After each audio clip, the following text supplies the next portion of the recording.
Depuis l'Antiquité, l'homme a dessiné et utilisé des cartes du monde, probablement même avant de savoir écrire.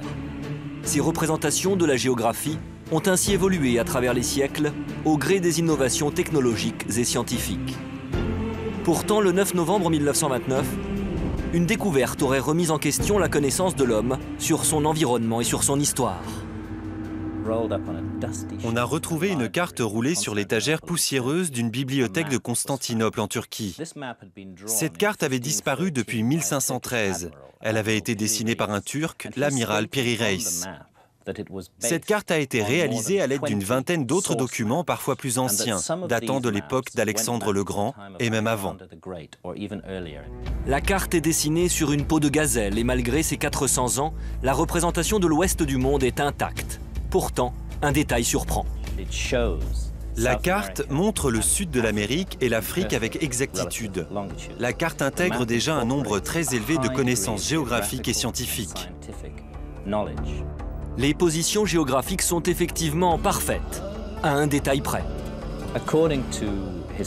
Selon les historiens, aucune carte ne pouvait intégrer les longitudes avant la fin du XVIIIe siècle. Et là, cette carte très ancienne démontre exactement le contraire. Mais c'est un autre détail qui va déconcerter les historiens.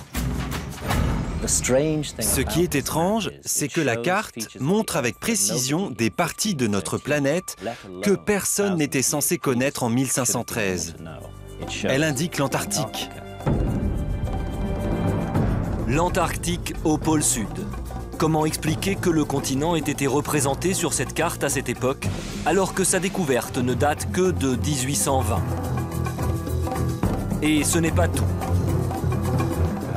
Peut-être que le mystère le plus incroyable, c'est que la carte montre la péninsule antarctique, non pas telle que nous la connaissons aujourd'hui, c'est-à-dire recouverte de glace, mais sans glace.